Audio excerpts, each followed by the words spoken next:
Hello friends, welcome to Navkar digital institute. I am C A Vatsal Shah. Friends, हमने last lecture में AS29 की theory ख़त्म किया था। मैं एक बार आपको AS29 का टाइटल लगा दूँ, अकाउंटिंग स्टैंडर्ड 29, जिसका नाम था प्रोविजंस, कंटिंजेंट लायबिलिटीज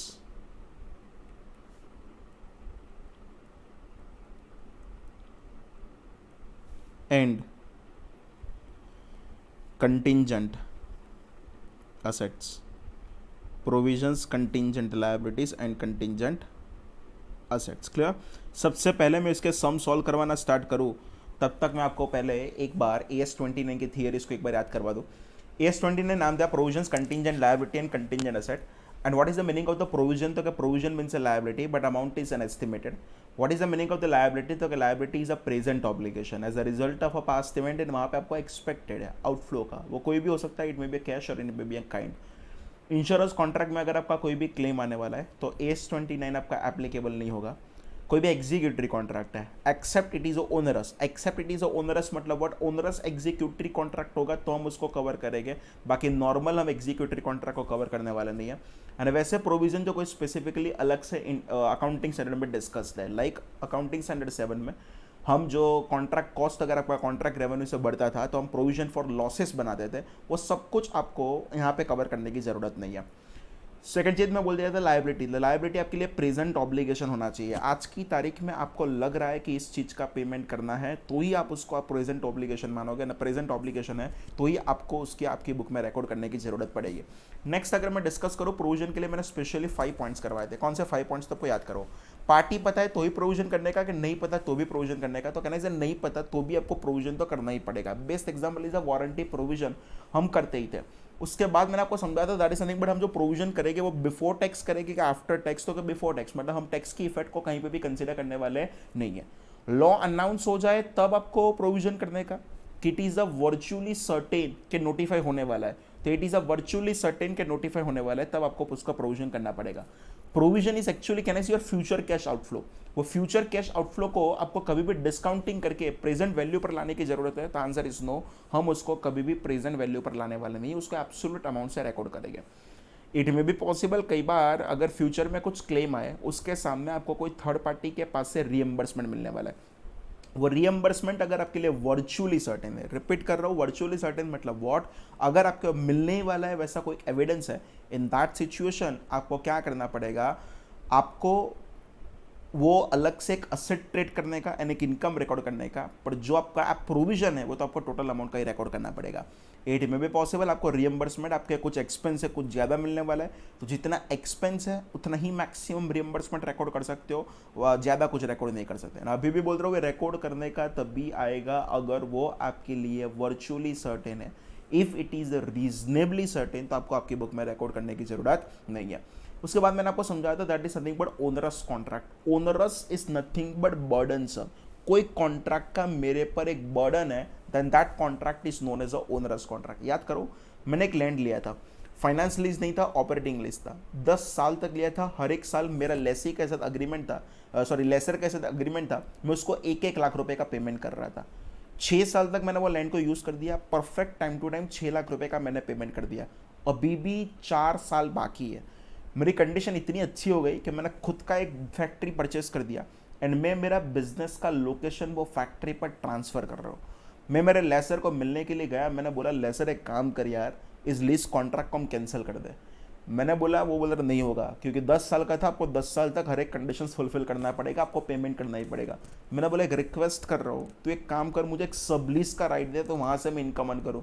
बोले ना, ये प्रॉपर्टी मेरी है, मैं किसी को सबलीज करने के लिए राइट नहीं दूंगा। कहना इसे, ये लीज का कॉन्ट्रैक्ट करके मैं फंसाऊँ, बहुत बुरी तरह से फंसाऊँ। मेरे पास चॉइस नहीं है, ये 4 साल का 4 लाख रुपए का पेमेंट मुझे करना ही पड़ेगा। एंड अगर करना ही पड़ेगा तो सिंपल वो लीज कॉन्ट्रैक्ट का मेरे पर एक बर्डन था, एंड वो लीज कॉन्ट्रैक्ट का आप पर एक बर्डन है, then it is considered as an onerous contract, and if it is an onerous contract वो onerous element आपको आपकी बुक में लॉस पूरे पूरा 6th ईयर के एंड में ही रिकॉर्ड कर देना पड़ेगा। AS29 deals with only those executory contract which becomes onerous। What is the meaning of executory contract, either एक पार्टी या दोनों पार्टी, आइदर होली और पार्टली परफॉर्मेंस करना बाकी है तो हम उसको बोलते थे एग्जीक्यूटरी कॉन्ट्रैक्ट। मैं अभी भी बोल दूं अकाउंटिंग स्टैंडर्ड 29 सिर्फ वैसे एग्जीक्यूटरी कॉन्ट्रैक्ट के साथ डील कर रहा है जो ओनरस है, जो नॉर्मल एग्जीक्यूटरी कॉन्ट्रैक्ट है उसको हम कभी भी डील करने वाले नहीं है।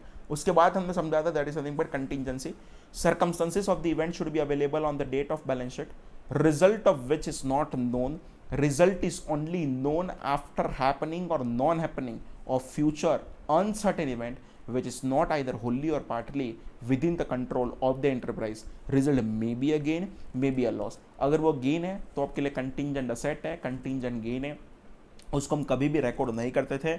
अगर आपको उसको कहाँ पे डायरेक्टर्स रिपोर्ट में डिस्क्लोज करना है तो कर सकते हो। कंटिंजेंट लायबिलिटी अगेन में याद करो आपको 3 पार्ट किए थे, एक था that is something but probable तो उसका प्रोविजन में देना पड़े, if it is a reasonable तो उसको आपको डिस्क्लोज करना पड़े नोट्स टू अकाउंट्स में, but if it is a remote then it should be ignore. याद करो तो हमारे पास अकाउंटिंग स्टैंडर्ड 4 था, अकाउंटिंग स्टैंडर्ड 4 में भी हम प्रोविजन के बारे में डिस्कस कर रहे थे, अकाउंटिंग स्टैंडर्ड 29 में भी हम क्या कर रहे हैं प्रोविजन के बारे में डिस्कस कर रहे हैं। तो what is the difference between provision as per AS4 and the provision as per AS29? If any provision which is adjusted against balance of the asset then it is covered by accounting standard 4, but if any provision which is separately disclosed on the liability side then it is covered by AS29। Sir दोनों का एक एक example दो। Provision for bad debt है, provision for bad debt को हम accounting standard 4 में cover करते थे, पर लाइक ये वारंटी प्रोविजन है तो warranty provision is separately disclose on the liability side, if it is separately disclose on the liability side then it should be covered by AS29। उसके बाद what is the meaning of probable, जिस चीज होने की probability 50% से ज़्यादा है। What is the meaning of the reasonable, जिस चीज होने की प्रोबेबिलिटी क्या बोलते हैं 5 से ज़्यादा है बट अप टू 50 है। And what is the meaning of the remote, जिस चीज होने की प्रोबेबिलिटी 5 या 5 से कम है। सेकंड चीज उसके बाद हम रिस्ट्रक्चरिंग कहते हैं। रिस्ट्रक्चरिंग मतलब मैनेजमेंट स्ट्रक्चर में चेंज हो जिसकी वजह से आपका मैनर ऑफ बिजनेस चेंज हो रहा है। एंड अगर आपको कोई भी अगर रिस्ट्रक्चरिंग जैसा प्लान लग रहा है एंड रिस्ट्रक्चरिंग के लिए जो भी डायरेक्टली रिलेटेड एक्सपेंसेस है उसका प्रोविजन कर सकते हो। क्लियर? हम सम स्टार्ट करें, दैट इज नथिंग बट अगर आप चेक करो नौकर का मटेरियल आपके साथ होना चाहिए AS29 एंड उसमें हम क्लास वर्क स्टार्ट करता है। मैं फर्स्ट क्वेश्चन पढ़ रहा हूँ, ध्यान से सुनना। इंदुका limited has its financial year ended 31st December 2010, 15 lawsuits outstanding, none of which has been settled by the time the accounts are approved by the directors. The directors have estimated their possible outcome as below. First 10 cases, आप जीत जाओगे, win 60% probability, तो आपको कुछ payment नहीं करना है। Loss low damages 30%, 90,000 का payment लग रहा है। लॉस हाई डैमेजेस 10%, आपको 1,60,000 का पेमेंट लग रहा है। रिमेनिंग 5 केसेस, विन जीतो उसकी प्रोबेबिलिटी 50% है। लॉस लो डैमेजेस 30% है 60,000, लॉस हाई डैमेजेस 20% है 95,000। The directors believe that outcome of each case is independent of the outcome of all other cases, estimate the amount of contingent loss in state the accounting treatment of such contingent loss, and आपको उसका answer देना है। Friends बहुत easy question है, like समझो। पहले 10 case की बात करें, पहले 10 केस में जीतू उसकी प्रोबेबिलिटी 60% है, तो मैं सब बोल सकता हूँ कि मैं हारूँ उसकी प्रोबेबिलिटी ये 30% और ये 10%, मतलब टोटल 40 हुआ। फ्रेंड्स आपको मेरा चार्ट याद आना चाहिए। ग्रेटर देन 50% है तो हम उसको प्रोबेबल बोलते थे, 5 से ज़्यादा है अप टू 50 है तो हम उसको रीजनेबल बोलते थे, 5 या 5 से कम है तो हम उसको रिमोट बोलते थे। ये 30 एंड 10 मतलब कहने से फ्रेंड्स आपके लिए वो क्या हुआ तो कि रीजनेबल हुआ। And if it is a reasonable तो उसको मैं डिस्क्लोज कर दूंगा नोट्स टू अकाउंट्स में, मतलब एक चीज़ कंफर्म होगी, डिस्क्लोज करोगे नोट्स टू अकाउंट्स में। अब कंटिंजेंट लॉस कितना तो वो बात करूँ, कहने से 10 केस में से ये 90,000 into 30% that is 27,000, 1,60,000 into 10% that is 16,000। On an average मुझे पर केस 43,000 का लायबिलिटी लग रहा है, 27,000 प्लस 16,000, 43,000 इंटू कितने केसेस, वैसे तो क्या 10 केसेस, 43,000 इंटू 10 करूँ तो मुझे अभी कंटिंजेंट लायबिलिटी पहले 10 केस के लिए 4,30,000 लग रहा है, 4,30,000 लग रहा है। एंड वो भी कहने से रीजनेबल था, and if it is a reasonable तो कहने से वो 4,30,000 का हम क्या बनाएंगे, नोट्स टू अकाउंट्स में डिस्क्लोज करेंगे। पहले 10 केस खत्म हो गए।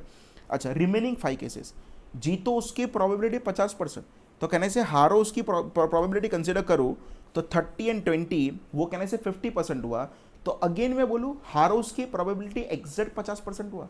अगेन मुझे याद करवाना है, 50 से ज़्यादा होता था तो वो प्रोबेबल है, 5 से ज़्यादा अप टू 50 मतलब एग्जैक्ट 50 होगा तो भी वो आपके लिए क्या होगा, रीजनेबल होगा। And if it is a reasonable तो कहने से आपको उसको अगेन कंटिंजेंट लायबिलिटी को डिस्क्लोज करना पड़ेगा नोट्स टू अकाउंट्स में। तो simple 60,000 into 30% 18,000, 95,000 into 20% 19,000, 18,000 plus 19,000 37,000 and 37,000 into 5 total जो भी कंटिंजेंट लायबिलिटी है पूरा हम कहाँ पे डिस्क्लोज करेंगे, नोट्स टू अकाउंट्स में। ये पहले मैं आपको एक बार आंसर समझा दूँ, लिखवा दूँ, बाद में मेरा व्यू कुछ अलग है, मैं आपको समझा रहा हूँ क्या अलग है। देखो question 1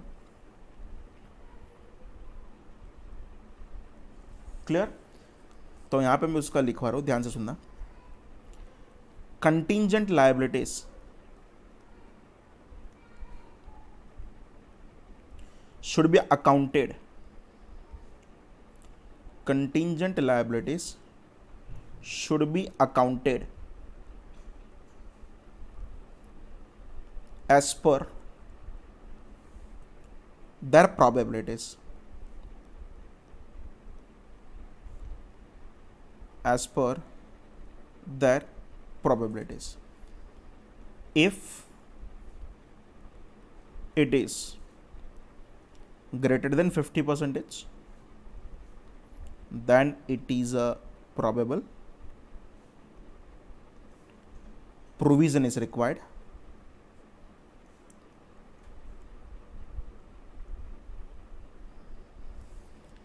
Greater than 5% but less than or equal to 50%, then it is a reasonable, disclose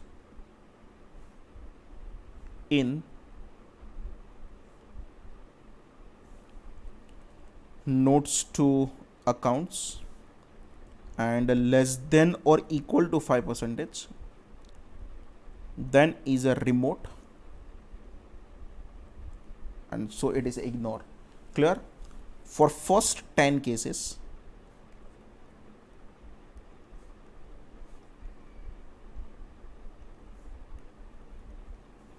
probability for losing the case, probability for losing the case is 40%. So it is reasonable,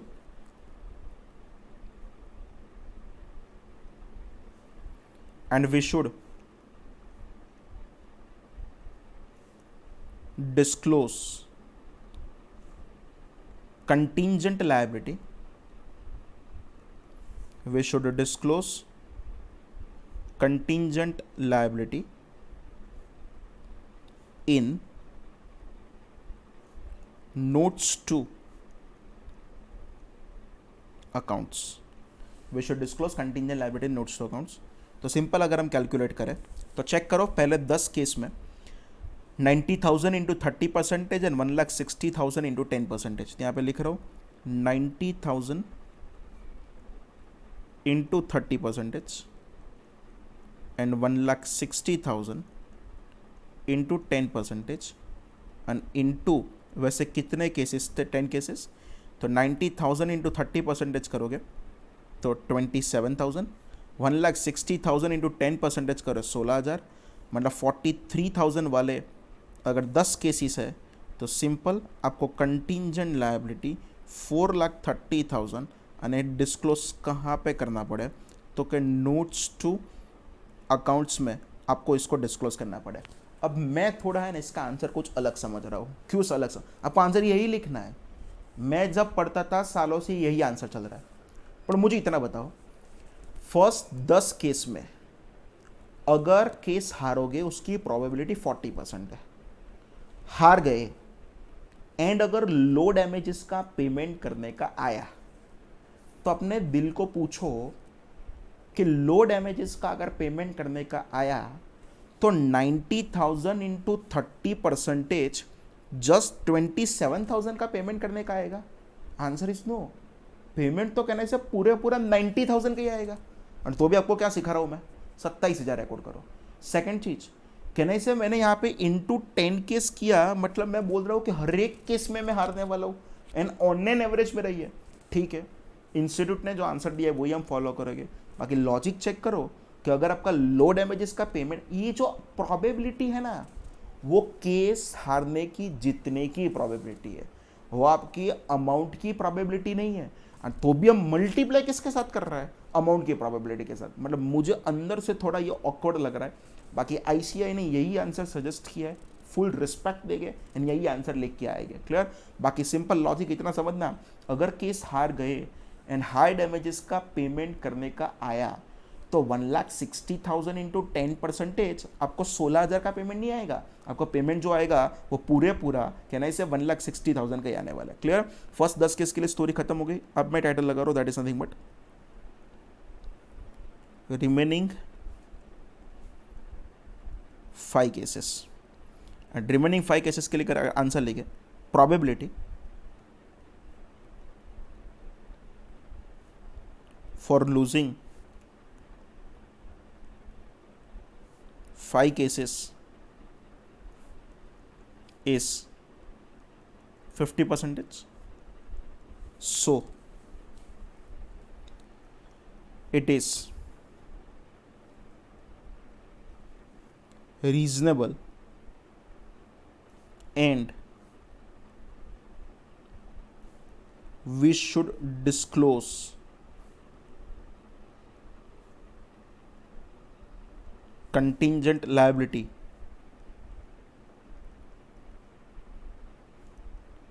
in notes to accounts। तो अगर हम calculate करें कि remaining 5 case के लिए आपकी हालत क्या हो रही है, तो 60,000 इंटू 30% एंड 95,000 इंटू 20%। यहाँ पे मैं लिख रहा हूँ 60,000 into 30% plus 95,000 into 20% into 5 cases. तो अगर हम चेक करें 18,000, 95,000 का अगर 20% करोगे तो 17,000 इंटू क्या होगा 5 केसेस। क्लियर? हम एक बार टोटल कर दे, मुझे 95,000 का 20% में डाउट है। हाँ वो 7, देखो ना कुछ गलत है, 19,000 है राइट। तो यहाँ पे ये 17,000 नहीं होगा, 19,000 होगा।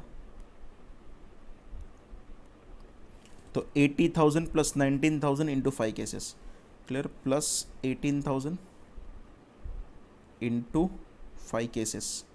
तो सिंपल उसका आंसर आपका आएगा 1,85,000। तो मैं यहाँ पे लिख रहा हूँ कि आंसर कितना आया, 1,85,000।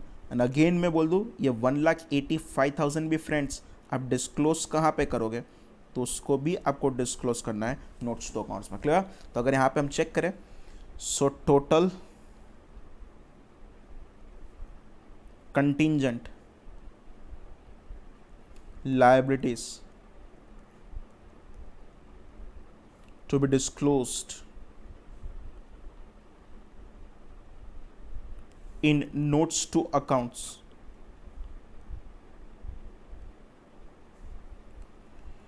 to be disclosed in notes to accounts। तो अगर आप चेक करो ऊपर आंसर आया था 4,30,000 एंड यहाँ पे आया था 1,85,000। तो अगर मैं टोटल चेक करूँ तो आपका आंसर कितना होगा, 4,30,000 plus 1,85,000। Your answer is 6,15,000। Clear? तो टोटल आप कंटिंजेंट लायबिलिटी डिस्क्लोज कर दोगे कितने का, 6,15,000। That is your final answer. Done? अभी भी बोल रहा हूँ वो मेरा ओपिनियन था, आपको आंसर में मेरा ओपिनियन नहीं लिखना है, ICAI जो बोला है that's full and final. Okay friends? Okay friends, next question हम डिस्कस करें। There is a sales tax demand of ₹2.5 crore against the company relating to prior years, against which the company has gone on appeal to the appellate authority in the department. The ground of the appeal deals with the point covering ₹2 crore of the demand. State how the matter will to be dealt in the financial statement for the year. Friends आपको proper मैं समझाऊँ, मैंने क्या किया है, company का sales tax का demand आया है, कितने रुपीज़ का डिमांड आया है, तो अगर 2.5 करोड़ का, एकदम ध्यान से समझना मैं क्या बोल रहा हूँ। आपको पूरा वो हायरार्की पता है ना, तो आप आराम से इसका आंसर कर पाओगे। क्वेश्चन 2 अगर मैं बताऊँ, जब भी सबसे पहले होता क्या है, तो आप सबसे पहले इनकम टैक्स का रिटर्न फाइल करते हो। इनकम टैक्स का रिटर्न फाइल हो जाए, अगर वो लोग अप्रूव कर दे तो ठीक है, बट अगर अप्रूव ना करे तो क्या होगा, असेसिंग ऑफिसर आपको कुछ नोटिस भेजेगा कि आपको यहाँ पे मिलने के लिए आना है, यहाँ पे पॉइंट सब कुछ डिस्कस करना है। उसमें मैं उसको कुछ सेटिस्फाई नहीं कर पाया, उन्होंने मेरे वहाँ पे 2.5 करोड़ रुपीस का डिमांड नोटिस निकाला। एंड 2.5 करोड़ का जो डिमांड नोटिस था ना, उसको इधर एक्सेप्ट कर लो। 2.5 करोड़ में से मैं क्या कर सकता हूँ, तो मैं कहने से आगे अपील में भी जा सकता हूँ, इधर क्या कर सकता हूँ, मैं एक्सेप्ट कर देता हूँ कि उन्होंने जो भी किया वो कंफर्म है। 2.5 करोड़ में से मैंने 0.5 करोड़ का मिस्टेक मेरी एक्सेप्ट कर लिया, पर बाकी के 2 करोड़ के लिए मैं कहाँ पे जा रहा हूँ, अपील में। मतलब मैं बोल रहा हूँ ना ना मैं तो सही हूँ, मैं जो बोल रहा हूँ वही होगा। क्लियर? हाँ, आपने जो 2.5 करोड़ बोला उसमें से 50 लाख की मेरी मिस्टेक है, पर 2 करोड़ रुपए में आप गलत हो, तो उसके ऊपर के लेवल के ऑफिसर के पास जाऊंगा, that is called the appellate authority. Appellate authority के पास गया एंड उसका आपको अकाउंटिंग पूछा है। अब क्या होगा समझो, आगे अगर अपीलेट अथॉरिटी बोले कि नाना मेरा जो असेसिंग ऑफिसर जो बोल रहा था ना वो सही था, आपको 2.5 करोड़ का ही पेमेंट करना है, तो बोलेगा आपको जस्ट 2.5 करोड़ नहीं देने का, 2.5 करोड़ प्लस आपने जो पेमेंट लेट किया ना, वो लेट का क्या देना पड़ेगा, इंटरेस्ट। लेट पेमेंट का इंटरेस्ट ये अपीलेट अथॉरिटी के डेट से स्टार्ट नहीं होगा, वो जो आपका स्टार्ट हो जाएगा ना, वो कहना है असेसिंग ऑफिसर के ऑर्डर के डेट से स्टार्ट हो जाएगा। तो पब्लिक क्या करती है, अपील में तो जाता है, पर ये क्या करता है साथ में इसका हम क्या करते हैं, एडवांस में पेमेंट करके रखते हैं। क्यों? कल उठ के अगर अपीलेट अथॉरिटी ने बोल दिया कि हाँ भाई आपकी 2.5 करोड़ का मिस्टेक है ना, आपको 2.5 करोड़ का ही पेमेंट करना है, तो वो तो मैंने ऑलरेडी कर दिया है। अगर मैं अपीलेट अथॉरिटी का ऑर्डर का वेट करूं तो कहना है ये मेजर इंटरेस्ट का बर्डन है, वो इंटरेस्ट का बर्डन बहुत बढ़ जाएगा। तो सिंपल आपको ये पूछा है कि आपको उसकी एंट्री करना है। लाइक समझो, मैं कहने से मैंने इनकम टैक्स का एक्सपेंस अकाउंट डेबिट कर दूंगा, पूरा नहीं, जो मैं एक्सेप्ट कर रहा हूँ 0.5 करोड़ उतना। अपने दिल को पूछो, आपने जस्ट 50 लाख का पेमेंट किया है कि 2.5 करोड़ का, तो कहना से मुझे क्रेडिट तो कंफर्म है 2.5 करोड़ ही करना है, तो सिंपल बोलूँ यहाँ पे डेबिट क्या करूँ, 2 करोड़। आप सोचो, हाँ मुझे बहुत लोग जो बैठे हैं उसके मुंह से आंसर दिख रहा है, आंसर सुन रहा हूँ मैं, बोलते हैं कि सर प्रोविज़न डेबिट करो। दोस्त शर्म आती है मुझे, प्रोविज़न डेबिट, प्रोविज़न एक लायबिलिटी है, आप कैसे डेबिट बोलने की हिम्मत कर सकते हो, हाँ मतलब वो गलत है। तो सिंपल डेबिट तो आया, सस्पेंस अकाउंट कर दूँ, नहीं कर सकता। तो उसके लिए आपको क्या करना पड़ेगा, शॉर्ट टर्म और long term loans and advances में डालना पड़ेगा। कहाँ पे, short term and long term loans and advances. और ये short term loan long term loans and advances का भी एक अंदर का हेडिंग बोलूँ तो उसका एक सब हेडिंग आएगा, that is called balance with revenue authority. That is for your knowledge, बाकी आपके लिए कुछ काम का नहीं है। बैलेंस विथ रेवेन्यू अथॉरिटीज़ में आपको बैलेंस शीट में डिस्क्लोज करना पड़ेगा। पर yes, for a better disclosure, ये जो 2 करोड़ रुपए है ना, वो 2 करोड़ रुपए का आपको साथ में क्या कर देना पड़ेगा, कंटिंजेंट लायबिलिटी भी आप क्या कर दोगे, डिस्क्लोज कर दोगे। कहाँ पे डिस्क्लोज करोगे, तो उसको आप डिस्क्लोज करोगे नोट्स टू अकाउंट्स में डिस्क्लोज कर दोगे। सबसे पहले इनकम टैक्स का रिटर्न फाइल करो, इनकम टैक्स का असेसिंग ऑफिसर चेक करेगा, उसको डाउट लगा तो उन्होंने 2.5 करोड़ का डिमांड भेजा। 2.5 करोड़ का 2 चॉइस है, पूरे एक्सेप्ट कर लो कि हाँ भाई मैंने गलती किया था, पर आपने ऐसा नहीं किया। 2.5 करोड़ में से आप जस्ट कितने का एक्सेप्ट कर रहे हो, 0.5 करोड़ का, बाकी के 2 करोड़ के लिए अपील में जा रहे हो। पर फॉर अ सेफर साइड आप पूरे 2.5 करोड़ का पेमेंट तो कर ही रहे हो, तो आपको income tax expense account debit करना पड़े 0.5, बाकी का 2 करोड़ का आपका एडवांस पेमेंट है, that is called the short term और long term loans and advances. अगर आपको एक्सपेक्टेड है कि 12 महीने में केस का सॉल्यूशन आ जाएगा तो शॉर्ट टर्म, अगर आपको एक्सपेक्टेड है 12 महीने नहीं थोड़ा ज़्यादा लगेगा तो आपके लिए क्या होगा, लॉन्ग टर्म। सिंपल। एंड बाकी का 2 करोड़ रुपए का फॉर अ बेटर डिस्क्लोजर, जो आपका केस चल रहा है उसका कंटिंजेंट लायबिलिटीज है उन उसको नोट्स टू अकाउंट्स में डिस्क्लोज भी करना पड़ेगा। अंदर आंसर दिया, ये मैं पढ़ रहा हूँ। Since the company is not appealing the against the addition of rupees 0.5 crore, it should be provided in the books of accounts. मतलब खर्चा रिकॉर्ड कर दो। Additional amount paid 2 crore should be recorded under the heading loans and advances, short term के long term में उसका भी सब heading मैंने बोला था आपको, balance with revenue authority and disclosed along with contingent liability in the notes to accounts. Clear? Okay. Question number 3 में पढ़ रहा हूँ। Shyam limited, a public sector company, provides consultancy and engineering services to its client. In the year 2010-11, the government has set up a commission to decide about the pay revision. The pay will be revised with respect from 1st January 2006 based on the recommendation of the commission.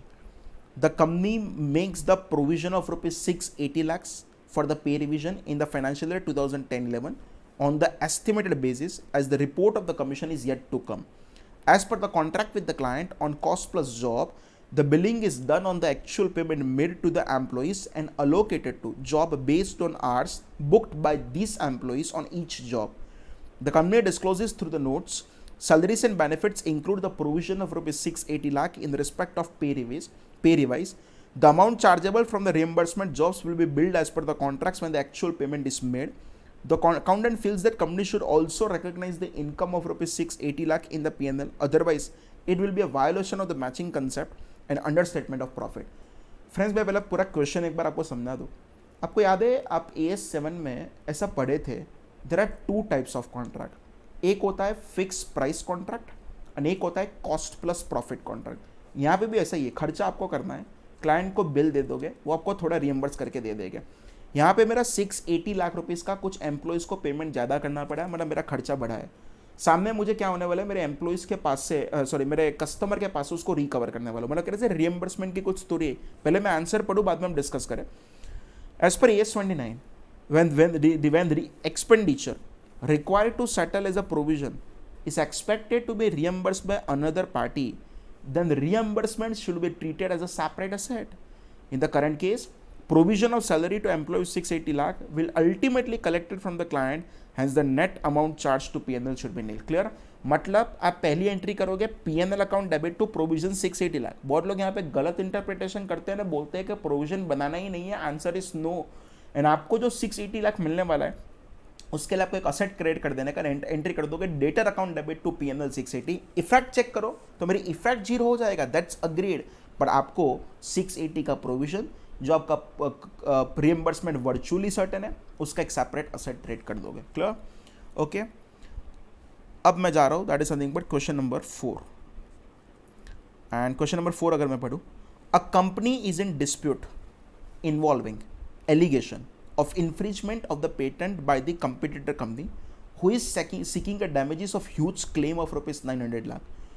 हाँ, ये underline करना। The directors are of the opinion that claim can be successfully registered by the company. How would you deal with the same in the annual accounts of the company? Like समझो, किसी ने हमारे पर case किया ने बोल रहे हैं 900 लाख से आपको पेमेंट करना पड़ेगा। मेरा डायरेक्टर्स बहुत स्ट्रांग है, मतलब इमोशनली मेंटली स्ट्रांग नहीं है। उनको कंफर्म पता है कि हमने कोई मिस्टेक नहीं किया है, एंड अगर हमने कोई मिस्टेक नहीं किया है तो सिंपल ये लोग बोल रहे हैं कि सक्सेसफुल हम रजिस्टर कर ही लेंगे। तो यस, यहाँ पे आपको क्वेश्चन देख के पता चलना चाहिए, हारोगे उसकी प्रोबेबिलिटी जस्ट रिमोट लग रहा है, and if it is a remote तो उसको इग्नोर कर दोगे तो भी चलेगा। पर फॉर अ बेटर डिस्क्लोजर, अगर आपको उसको कंटीजेंट लायबिलिटी में डिस्क्लोज करना है, नोट्स टू अकाउंट्स में तो कर सकते हो, प्रोविजन तो सपने में भी नहीं आना चाहिए। क्लियर? तो आंसर में पढ़ूँ, the probability of an outflow of resources seems to be remote, therefore the company shall not disclose the same as a contingent liability. Clear? मतलब एक्चुअली तो आपको इग्नोर ही करना है, पर अगर बेटर डिस्क्लोज करना है तो डिस्क्लोज कर सकते हो नोट्स टू अकाउंट्स में, बाकी कहीं पे भी नहीं। ये मेरा फेवरेट क्वेश्चन है, क्वेश्चन नंबर 5। हमारे पास एक ही प्रैक्टिकल क्वेश्चन है, मैं पढ़ रहा हूँ।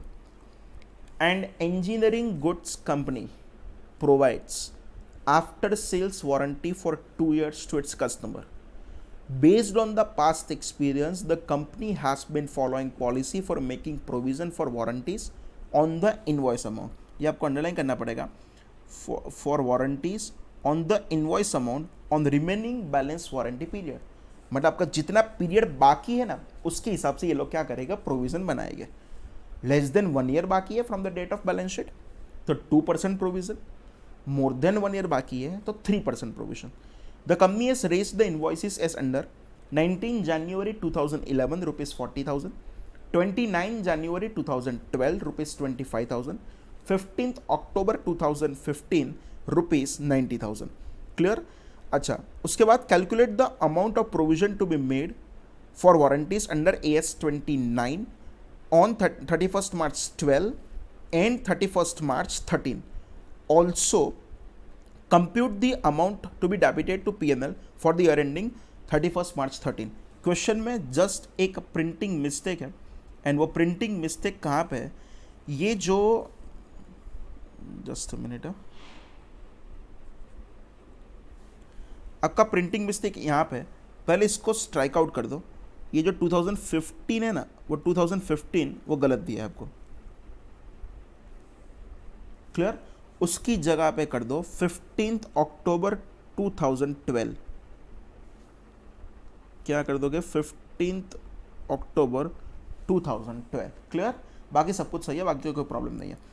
चलो फ्रेंड्स, मैं समझो आप कितने साल का वारंटी दे रहे हो, तो जिस दिन सेल करो ना उसके 2 साल का वारंटी दे रहे हो. क्लियर? ऐसा कुछ बोला है, हम आराम से करें. यहाँ पे ये क्वेश्चन नंबर मैं 5 करवा रहा हूँ. क्लियर? मेरे साथ आप शांति से 4 कॉलम का एक टेबल बनाओ. तो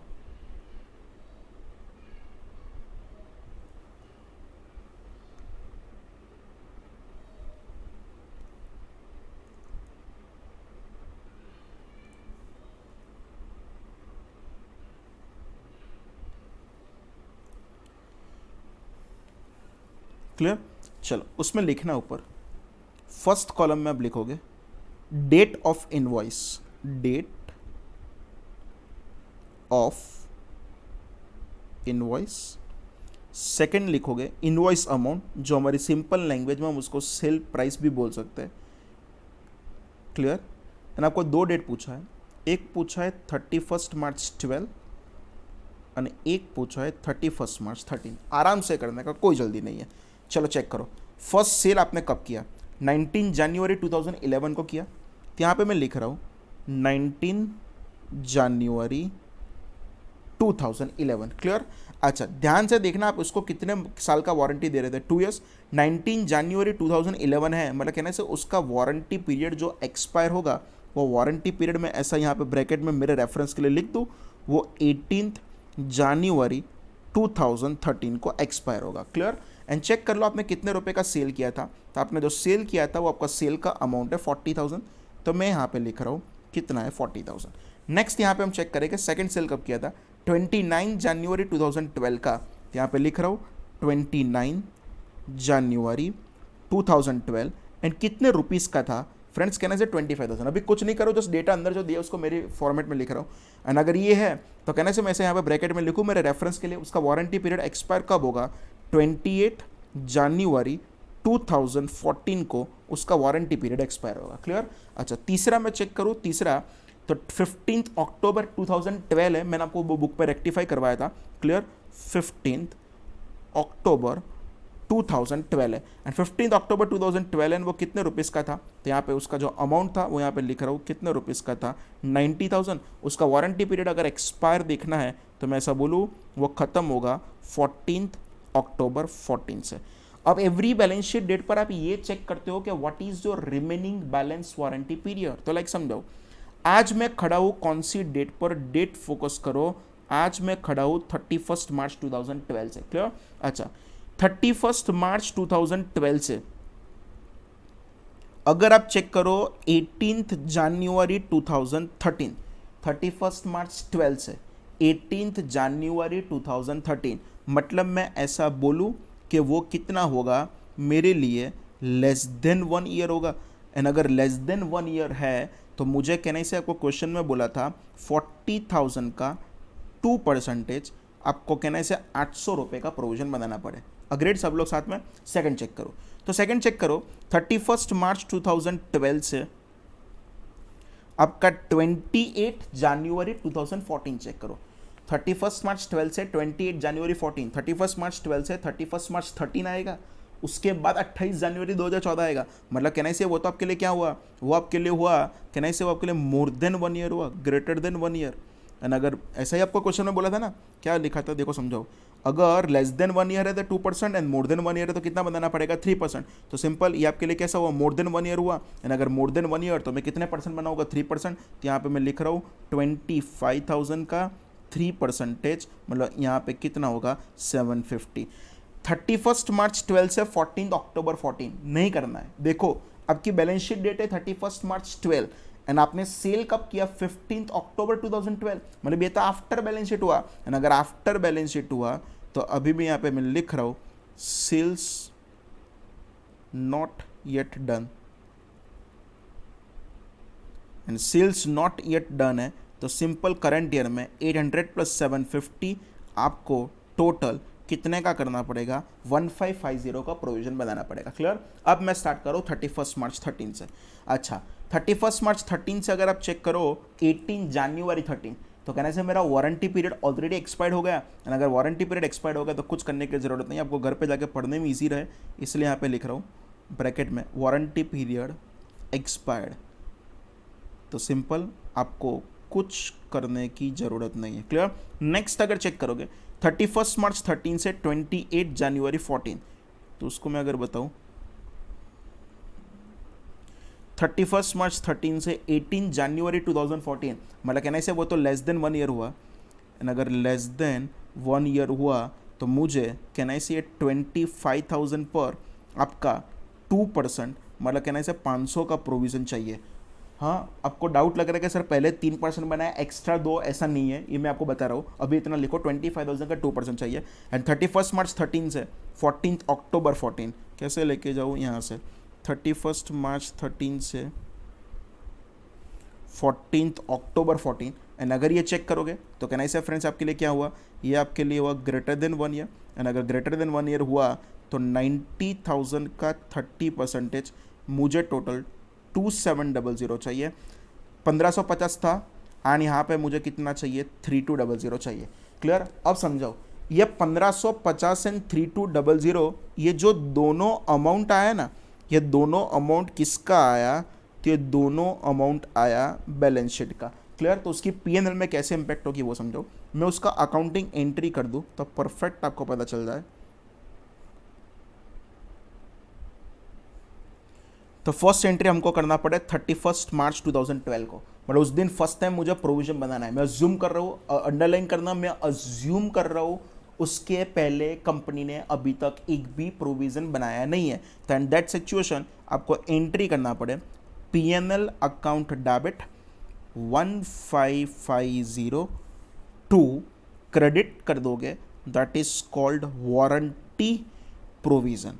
कितना 1550। दूसरी चीज सेकेंड ईयर में आपको 3200 नहीं बनाना है, 1550 मेरी लास्ट ईयर की बैलेंस शीट में था, उसको मुझे 3200 तक लेके जाना है। तो अगर कोई मुझे पूछे 31 मार्च 13 को आप एंट्री करोगे पीएनएल अकाउंट डेबिट कितना 3200 माइनस 1550, तो आप डेबिट करोगे कितना 1650 टू आप यहाँ पे क्रेडिट करोगे warranty provision to warranty provision and वो कितना हो जाएगा 1650। समझ रहे हो मैं क्या बोल रहा हूँ। क्लियर। अगेन मैं क्वेश्चन पूरा रिपीट करूँ, क्वेश्चन बहुत अच्छा था। आपको दो चीज़ का बोला है 31 मार्च 12 एंड 31 मार्च 13। सबसे पहले लिख दो कि आपका बिल का डेट कौन सा है, एग्जैक्ट 2 साल के बाद आपका क्या होगा, वो बिल का पीरियड एक्सपायर होगा।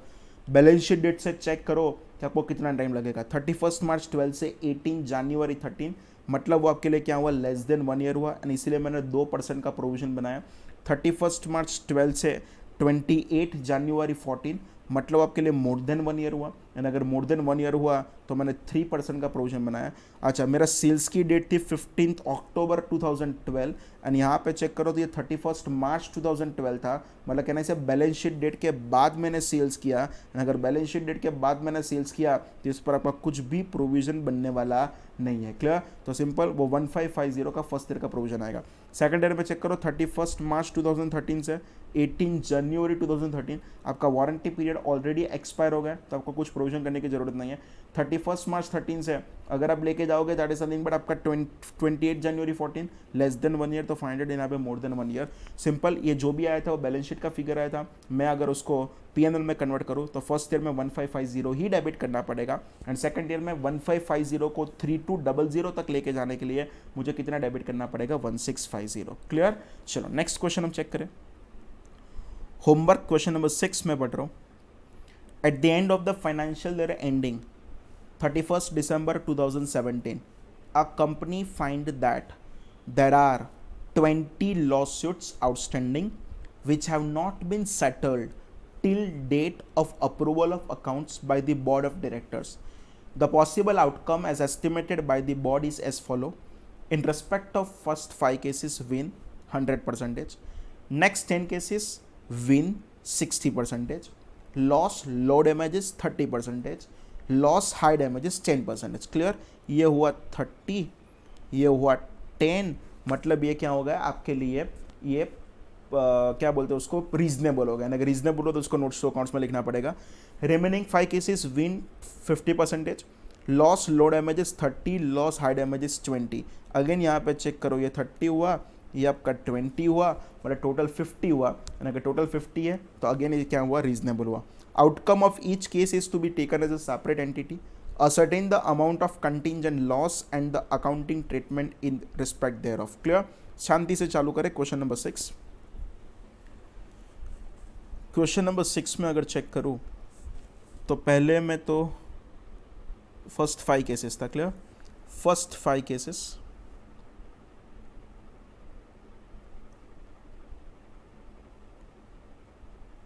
यहाँ पे सब कुछ कथा नहीं लिखवा रहा हूँ, सिंपल यहाँ पे लिख देता हूँ नो कंटिंजेंट लायबिलिटीज। क्लियर? कोई कंटिंजेंट लायबिलिटी नहीं है। एंड अगेन याद करवा दूँ, यहाँ पे मेरा ओपिनियन नहीं चलेगा, आपने इंस्टीट्यूट ने आपको जो बोला है वो फॉलो करना पड़ेगा। फर्स्ट 5 केसेस के बाद लिखा है next 10 cases.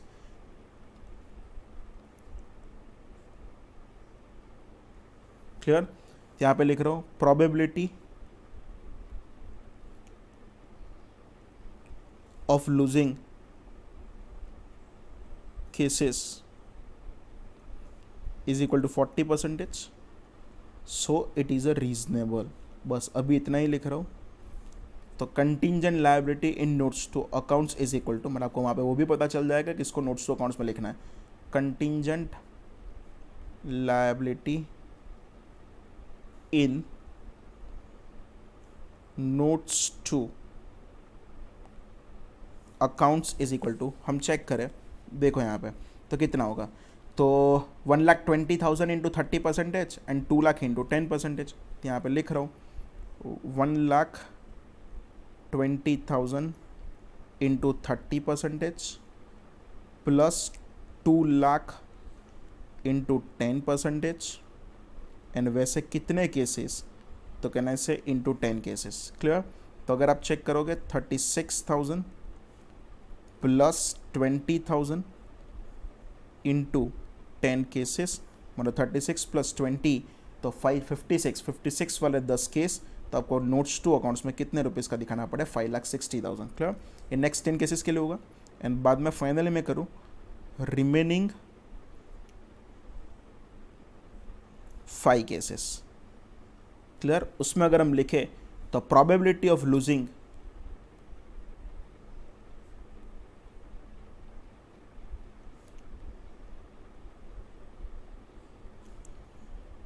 cases is equal to 50%। and if it is a 50%, friends again बोल दो वो आपके लिए क्या होने वाला है? रीजनेबल होने वाला है। तो simple contingent liabilities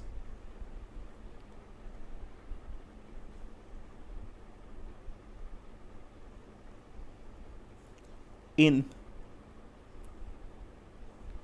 notes to accounts, तो वो कितना होगा हम चेक करें। सबसे पहले मैं देख रहा हूँ कितना था, तो 1 लाख का 30% एंड 2,10,000 का 20%। क्लियर, यहाँ पे लिख रहा हूँ 1 लाख का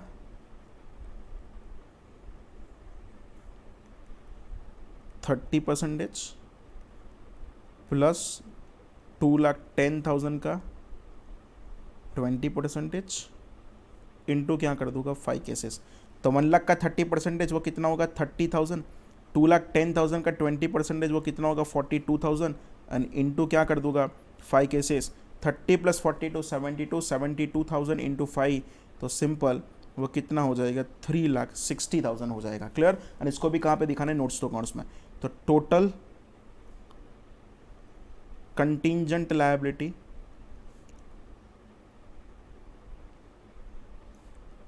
इन notes to accounts is equal to 5,60,000 plus 3,60,000 and अगर आप फ्रेंड्स टोटल करोगे तो उसका आंसर आ जाएगा that is nothing but 9,20,000। Clear, 9,20,000 का कंटिजेंट लायबिलिटी दिखाना पड़ेगा, जो आज का हमारा लेक्चर यहाँ से स्टार्ट हुआ था। ओके, क्वेश्चन नंबर 7 में पढ़ रहा हूँ। इक्सॉक्स limited is in the process of finalizing its account for the year ended 31st March 2017. Company seeks your advice on the following. First, the company's sales tax assessment of assessment year of 2014-15 has been completed on 14th February 2017 with a demand of rupees 2.76 crore. The company paid the entire due under protest, मतलब advance में payment कर दिया है। The company paid entire due under protest without prejudice to its right of appeal. The company files its appeal before the appealing authority wherein the grounds of the appeal cover tax on addition made in the assessment order for a sum of rupees 2.10 crore. तो simple मैं आपको question number 7 का 1 करवाऊँ। ये चल रहा है question 7 and question number 7 का first, demand notice आपका आया है 2.76 करोड़, हमारा आगे डिस्कस हुआ था। क्लियर, उसमें आप अपील में कितना जा रहे हो एंड आप एक्सेप्ट कितने का कर रहे हो। तो कहना इसे मैं अपील में जा रहा हूँ 2.10 करोड़ के लिए एंड 0.66 करोड़ का मैं क्या कर रहा हूँ एक्सेप्ट कर लो। ये आपने एक्सेप्ट नहीं किया, अपील में गए, तो सिंपल बोलो उसके लिए एंट्री मुझे क्या करना पड़े, इनकम टैक्स एक्सपेंस खर्चा रिकॉर्ड कर दूंगा, अकाउंट डेबिट कितने रुपए का, जस्ट 0.66 करोड़। बाकी का है ना वो लोन्स एंड एडवांसेस है, शॉर्ट और लॉन्ग टर्म डिपेंड्स है, लोन्स एंड एडवांसेस डेबिट वो कितना हो जाएगा 2.10 करोड़ एंड आपको पेमेंट करना था टू बैंक अकाउंट पेमेंट। अच्छा, मैंने ये भी बोला था हम एडवांस में क्यों पेमेंट करते हैं, क्योंकि हमारा पीछे से इंटरेस्ट का बर्डन ना है। क्लियर, उसका भी मैं एक बार सब हेडिंग बता दूं। ये आपका सब हेडिंग कौन सा होगा, बैलेंस विथ रेवेन्यू अथॉरिटीज़ में आपको बैलेंस शीट में लिखना पड़ेगा। एंड सेकंड चीज मैं बोल दूं, ये जो 2.10 करोड़ है, this 2.10 crore is nothing but your contingent liability and वो कंटिंजेंट लायबिलिटी है उसको फ्रेंड्स आप डिस्क्लोज कहाँ पे कर दोगे, तो उसको आप डिस्क्लोज कर दोगे नोट्स टू अकाउंट्स में। क्लियर, इसका आंसर पढ़ो, अंदर दिया ही है।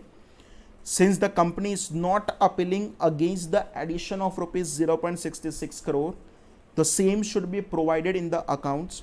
The amount paid under protest should be shown under the heading loans and advances and the disclose along with contingent liability of rupees 2.10 crore। मैंने उसकी जर्नल एंट्री के साथ आपको बता दिया। क्लियर, क्वेश्चन 2 पढ़े।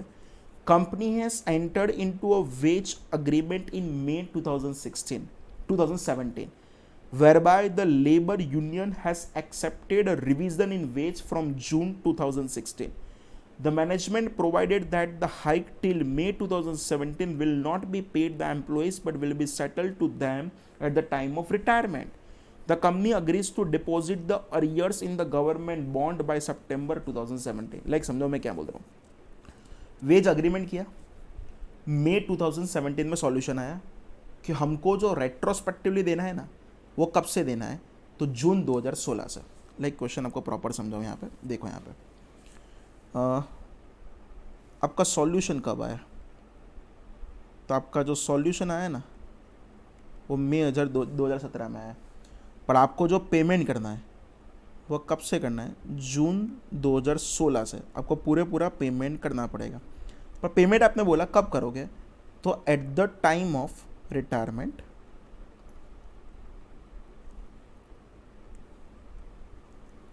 At the time of retirement. और इसीलिए बोल रहे हो रिटायरमेंट के टाइम पेमेंट करने का आएगा ना, इसलिए हम क्या करते हैं, एक इन्वेस्टमेंट कर देते हैं। कहाँ पे इन्वेस्टमेंट कर देते हैं, गवर्नमेंट बॉन्ड। तो जब वो लोग रिटायर हो गए, गवर्नमेंट बॉन्ड बेच के हम उसको पेमेंट कर देंगे। भाई ये गवर्नमेंट बॉन्ड में जो आपने इन्वेस्टमेंट किया ना, वो आपका एक कैश मैनेजमेंट का प्लानिंग था कि उस दिन जब पेमेंट करने का आए तो हमारे पास उतने रुपए की कैश होना चाहिए। उसका मतलब ये नहीं कि आज खर्चा रिकॉर्ड नहीं करने का। बॉस ये पूरा जो भी था उसको आपको ये तो करना ही पड़ेगा, PNL account debit to provision करके आपको लायबिलिटी तो रिकॉर्ड करने का। This is just extra.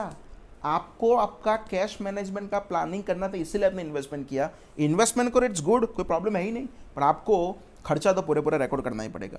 The arrears of the period from June 2013 to March 17 are required to be provided in the accounts of the company for the year ended 31 March 2017। आपको 110% बोल रहा हूँ, पूरा खर्चा आपको आपकी बुक में रिकॉर्ड तो कर ही देना पड़ेगा। क्लियर, बस इतने ही सम्स थे। मैंने आपको विथ होमवर्क पूरा AS29 आपको ख़त्म करवा दिया है। एक बार मैं आपको ये जो लॉकडाउन में हमारे जितने भी लेक्चर्स हुए उसका एक बार रिवाइज करवा दूँ। अकाउंटिंग स्टैंडर्ड 1 करवाया था, जिसका नाम था friends disclosure of accounting policies. What is the meaning of the accounting policies? Accounting policy is nothing but accounting principles and the methods of applying those principles. What is the meaning of the principle? Principle means the defined solution for the defined problem. उसके बाद मैं आपको याद करूँ तो there are कोई भी accounting policies को आपको डिस्क्लोज करना है टुगेदर, सब कुछ साथ में डिस्क्लोज करना है, स्कैटर्ड वे में नहीं चलेगा। There are 3 fundamental accounting assumption. कौन सा assumption? Going concern, consistency and accrual. Going concern मतलब व्हाट, मेरा बिजनेस फोरसीएबल फ्यूचर के लिए चलने वाला है। कंसिस्टेंसी मतलब व्हाट, आपको वही अकाउंटिंग पॉलिसी फॉलो करना है जो आपने आपके प्रीवियस अकाउंटिंग पीरियड में किया था। अक्रूवल मतलब व्हाट, ट्रांजैक्शन ड्यू बेसिस पे रिकॉर्ड करना है। इंडिया में अगर कोई भी फंडामेंटल अकाउंटिंग अजम्पशन फॉलो करो तो उसको आपको कुछ डिस्क्लोज करने की जरूरत नहीं है, पर अगर आप फंडामेंटल अकाउंटिंग अजम्पशन का वायोलेशन कर रहे हो तो आपको डिस्क्लोज करना पड़ेगा। सेकंड चीज मैं आपको बोल दूं, अकाउंटिंग पॉलिसी सिलेक्ट करने के टाइम आपको 3 फैक्टर देखना पड़ेगा, prudence, materiality and the substance over form. Prudence मतलब फ्यूचर के लॉसेस को कंसीडर करो पर फ्यूचर के गेन को कंसीडर करने की जरूरत नहीं है। मटीरियलिटी मतलब क्या था, आपको सब्सटेंस ओवर फॉर्म, मटीरियलिटी मतलब इंपॉर्टेंट चीज़ों को कंसीडर करने का, रेस्ट ऑफ द थिंग्स को इग्नोर करो। And the substance over form मतलब व्हाट, लीगालिटी पर भरोसा नहीं करने का, ऑलवेज रियलिटी पर भरोसा करने का। AS1 में इतना ही था। AS2 हमने किया था। AS2 का नाम था valuation of inventory. What is the meaning of an asset? Asset means any resource which is owned or controlled by an enterprise as a result of a past event from which future economic benefit is expected. What is the meaning of an inventory? Inventory means any asset which is held for sale, which is held for consumption in production of goods or rendering of services and which is a part of production process. जब मैं बोल रहा हूँ which is held for sale तो I am talking about the finished goods. जब मैं बोल रहा हूँ which is held for consumption in production of goods or the rendering of services, I am talking about the raw material. जब मैं बोल रहा हूँ which is a part of production process तो I am talking about the work in progress. AS2 कहाँ पे applicable नहीं था? WIP ऑफ कंस्ट्रक्शन कॉन्ट्रैक्ट में एप्लीकेबल नहीं था, producers of agricultural products and mineral resources में एप्लीकेबल नहीं था, सर्विस कॉन्ट्रैक्ट में एप्लीकेबल नहीं था। इतनी जगह फाइनेंशियल इंस्ट्रूमेंट, अगर आपके पास कोई भी शेयर्स और debentures as a stock in trade है तो वहाँ पे भी हम अकाउंटिंग स्टैंडर्ड 2 को अप्लाई नहीं करते थे। फिनिश गुड्स एंड WIP का फ्रेंड्स बहुत सिंपल रूल था, दैट इज समथिंग, बट उसका वैल्यूएशन आपको करना था कॉस्ट और NRV which ever is lower के हिसाब से and on individual basis. What is the meaning of the cost of inventory? Purchase price, conversion cost and any cost incurred for converting raw material into finished goods। Purchase price में अगर आपका कोई भी क्या बोलते हैं उसको, टैक्स और ड्यूटी इंक्लूडेड है, जिसका आपको क्रेडिट का रिफंड आपको मिलने वाला है तो आपको माइनस करना पड़ेगा। क्रेडिट के रिफंड अगर आपको मिलने वाला नहीं है तो माइनस करने की जरूरत नहीं है। ट्रेड डिस्काउंट है तो आप माइनस कर दोगे, पर कैश डिस्काउंट है तो माइनस करने की जरूरत नहीं है। सेकंड चीज, अगर आपका कोई भी कन्वर्जन कॉस्ट मतलब क्या, कन्वर्जन कॉस्ट में मैं आपको सिंपल याद करवा दूँ, any cost incurred for converting raw material into finished goods। उसमें लेबर आपके पास पर यूनिट रेडी होगा, पर आपका वेरिएबल ओवरहेड भी क्या होगा, पर यूनिट ही रेडी होगा। पर जो आपका फिक्स ओवरहेड था ना, वो फिक्स ओवरहेड आपको एब्जॉर्ब करना पड़ेगा on the basis of actual capacity or normal capacity whichever is higher के हिसाब से, एंड उसका हमने एक एग्जाम्पल भी कर दिया था। क्लियर। नेक्स्ट में आपको याद करो, दैट इज नथिंग बट हमने वहां पे सीखा था, AS2 बोल रहा था कॉस्ट ऑफ इन्वेंट्री में 6 चीज नहीं लेने का। कौन से 6 चीज? Selling cost, admin cost, storage cost, interest cost, abnormal loss and foreign exchange के गेन और लॉस आप कभी भी कंसीडर करने वाले नहीं हो। Joint product and by product का वैल्यूएशन समझ लेना। सबसे पहले जॉइंट कॉस्ट निकालो, उसमें से बाय प्रोडक्ट का NRV माइनस कर दो, सेल ऑफ स्क्रैप माइनस कर दो। जो भी आपका नेट जॉइंट कॉस्ट बचे वो between two main products allocate कर दोगे। कौन से रेशियो में अलोकेट करोगे? सेल्स वैल्यू के। As per accounting standard 2 inventory valuation के लिए 2 मेथड है, one is the FIFO and second is the weighted average method.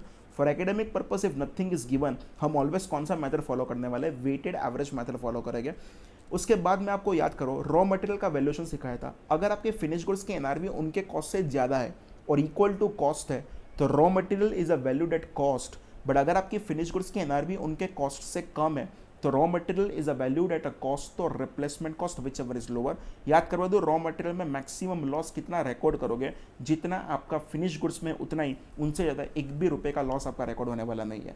उसके बाद फ्रेंड्स मैंने स्टार्ट किया था AS4, नाम था contingencies and events occurring after balance sheet date. What is the meaning of the contingency? Circumstances of the event should be available on the date of balance sheet, result of which is not known, result is only known after happening or non-happening of future uncertain event which is not either wholly or partly within the control of the enterprise, and the result may be a gain, may be a loss। अगर contingent gain है तो उसका कुछ accounting करने की जरूरत नहीं है, बर्थ मटेरियल है तो उसको डिस्क्लोज कर सकते हो डायरेक्टर्स रिपोर्ट में।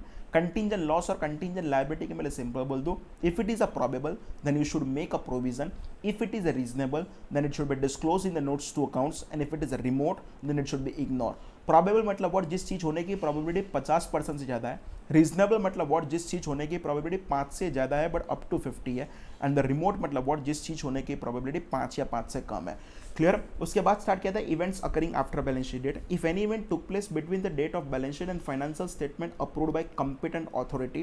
Competent authority in the case of company board of directors होगा, पार्टनरशिप फर्म्स में पार्टनर्स होगा, प्रोप्राइटरशिप फर्म में प्रोप्राइटर होगा, HUF में कर्ता होगा, पॉलिटिकल पार्टी में उसका प्रेसिडेंट होगा। वो आपको चेक करने का सिंपल, यहाँ पे शेयर होल्डर्स का कोई अप्रूवल की जरूरत नहीं है। वो 2 डेट में अगर इवेंट हो रहा है तो ही हम उसको events occurring after balance sheet date मानेंगे, एंड हमारा AS4 कवर होने वाला है।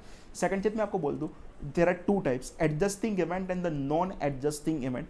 बैलेंस शीट डेट पर अगर इवेंट के सर्कमस्टेंसेस अवेलेबल थे तो हम उसको एडजस्टिंग इवेंट मानेंगे, उसको अकाउंट में एडजस्ट कर देंगे। पर अगर बैलेंस शीट डेट पर अगर इवेंट के सर्कमस्टेंसेस अवेलेबल नहीं है तो हम उसको नॉन एडजस्टिंग इवेंट की तरह कंसिडर करेंगे। And if it is a non adjusting event but it affects your going concern, तो आपको उसको क्या करना पड़ेगा? एडजस्ट करना पड़ेगा। क्लियर। उसके बाद हमारा एक स्पेसिफिकली डिस्कशन हुआ था हमारा, दैट इज समथिंग बट आपका डिविडेंड के बारे में। प्रपोज डिविडेंड नाम का कोई कंसेप्ट 2016 के बाद नहीं बचा है। पहले ऐसा होता था 12-13 का डिविडेंड 13-14 में ही प्रपोज होता था, 13-14 में ही डिक्लेयर होता था, 13-14 में ही पेमेंट होता था। तो भी हम उसको रिकॉर्ड करते थे 12-13 में एज अ प्रपोज्ड डिविडेंड के नाम से, एंड उसको दिखाते थे शॉर्ट टर्म प्रोविजन में। अब चेंज हुआ, 12-13 का डिविडेंड 13-14 में डिक्लेयर करो, 13-14 में प्रपोज करो, 13-14 में डिक्लेयर करो, तो उसको डायरेक्टली रिकॉर्ड करने का 13-14 में डिक्लेयर्ड डिविडेंड के नाम से, इच्छा है तो 12-13 के नोट्स टू अकाउंट्स में लिख सकते हो। उसके बाद हमने फ्रेंड्स स्टार्ट किया था AS5, जिसका नाम था net profit loss for the period, prior period item and the change in accounting policies. As per accounting standard 5 दुनिया का कोई भी P&L 5 आइटम से बनता है। प्रॉफिट और loss due to change in accounting policy, profit और loss due to change in accounting estimate, prior period item, extraordinary item, and बाकी जो भी बचे वो सब कुछ हम कहाँ पे कवर करते थे? ऑर्डिनरी आइटम में। याद करो, ऑर्डिनरी आइटम का कोई स्पेसिफिक डिस्क्लोजर देने की जरूरत नहीं है। AS5 ने स्पेसिफिकली बोल दिया there are 6 items which are in ordinary but with a special nature and amount. कौन सी 6? Sale of fix asset, sale of investment, litigation expense, settlement expense, reversal of provision, decline in the value of inventory. वो है तो ordinary पर वो special nature and amount वाली है, तो मैं उसको एज पर शेड्यूल 3 की लैंग्वेज में उसको एक्सेप्शनल आइटम भी बोलता था, and that should be disclosed on the face of P&L।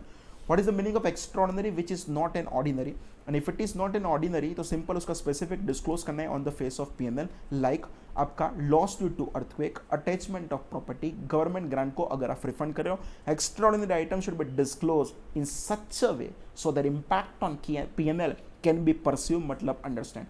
कोई भी पूछे चेंज इन अकाउंटिंग पॉलिसी कर सकते हो, सबसे पहला आंसर आपका आना चाहिए ना, नहीं कर सकते। Reason, one of the fundamental accounting principle is the consistency, but यह सब 3 सिचुएशन में कर सकते हो, required by law, required by accounting standard and for the better preparation and presentation of financial statement. Friends, जब भी आप अकाउंटिंग पॉलिसीज को चेंज करो, आपको 4 डिस्क्लोजर नोट्स टू अकाउंट्स में देना पड़ेगा। कौन से 4 disclosure? Old policy, new policy, reason for the change and impact on PNL, उसका आपको डिस्क्लोजर देना पड़ेगा।